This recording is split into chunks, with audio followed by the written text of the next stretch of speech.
inside for a long time. So Okay. just do whatever you want.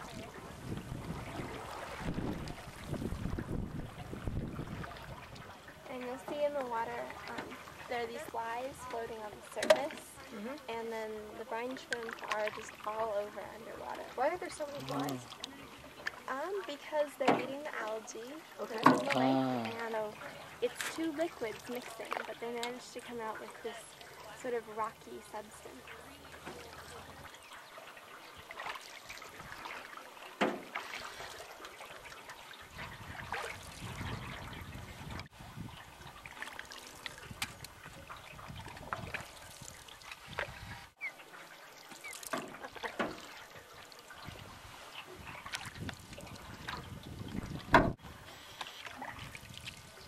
To our right, we'll fly over to the streams that come into Mono Lake and catch fish, and then they seem to like to bring them back to their nests to eat them.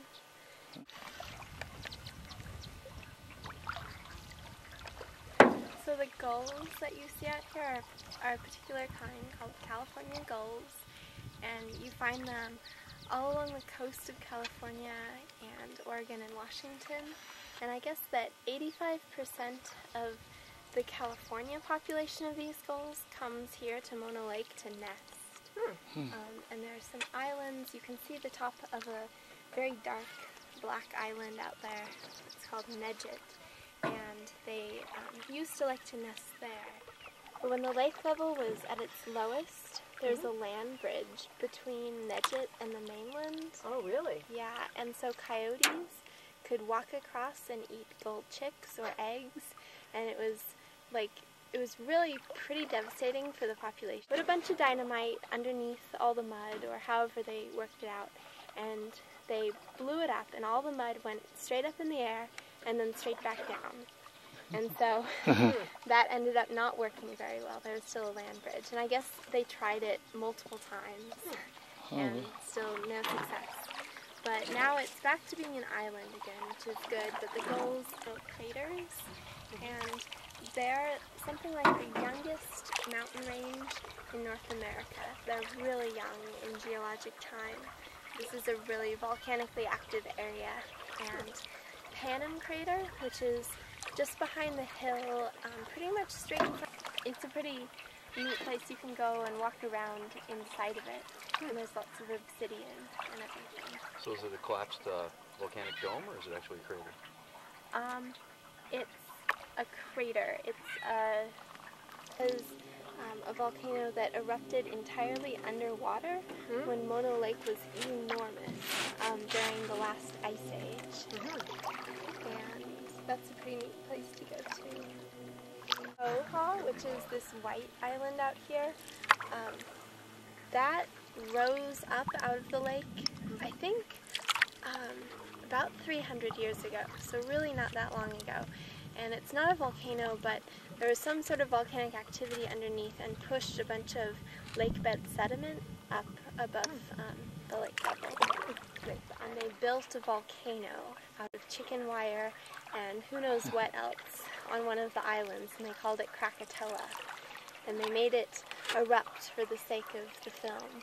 And I guess when people are out there researching gulls, that's where they go. That's sort of the camp, is in this fake volcano. In the fake volcano? In the fake volcano. The dead fish here. Oh, look at that. The osprey must have dropped. Yeah. Yeah. Oh yeah. Making a lot of noise when they were getting fed. So stop paddling for a second.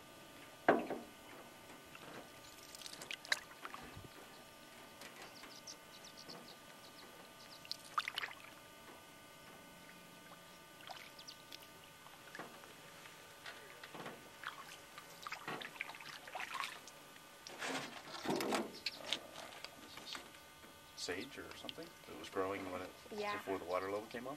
Yeah. Or it might have been greasewood. Greasewood. If you guys want to take a look at the shrimps up close. Is this stuff coming off her hands though? No, I didn't touch it. So you think it's just right at the... When you pour it.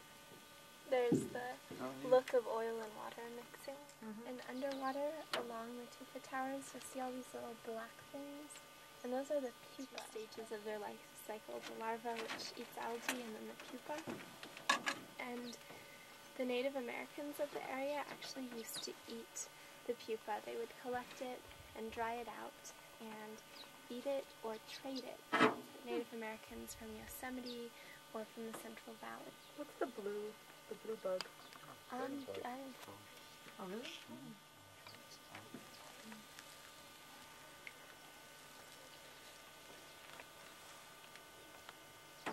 So you come do this just for summers? This is just a really busy little place. And then working in the office on different projects. Are you a college student?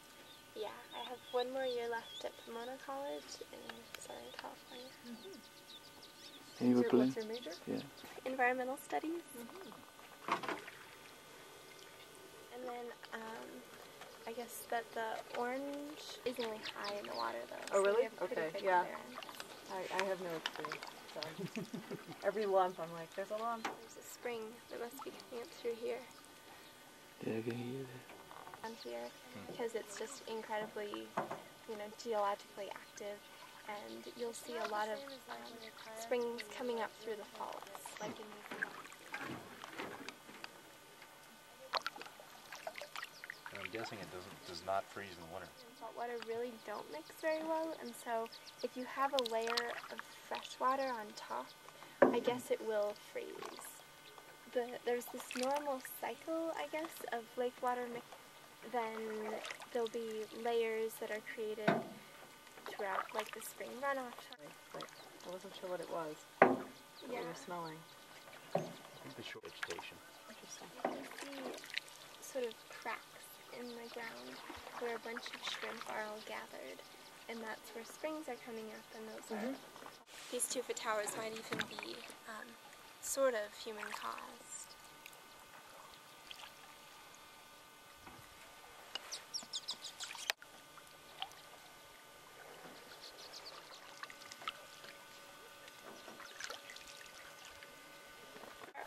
Our periodic area in general. You haven't felt an earthquake yet then?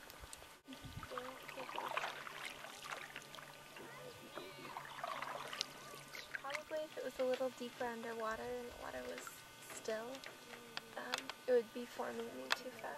It may even still be forming new tufa, I don't know. I've never seen so many shrimp. And by the end of the summer, they're sort of running out of food, and it's getting cold.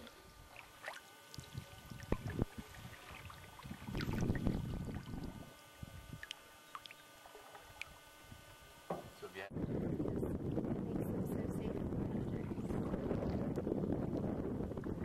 What's interesting too is that the lake is so alkaline and has so many different kinds of dissolved substances in it that when it's windy like this, it'll work itself up into a foam.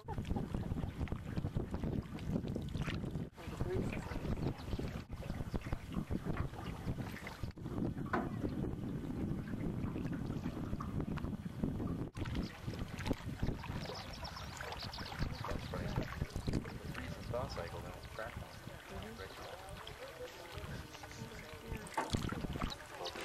Water level? No, not above, but I mean, they're not going to be tracking through it.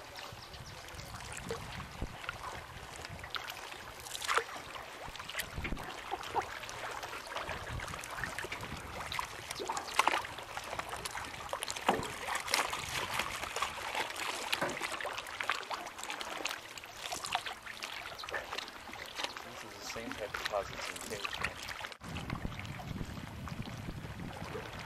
Let's switch paddling, sorry. Tufa's here, and there's apparently tufas on the north shore a little bit too.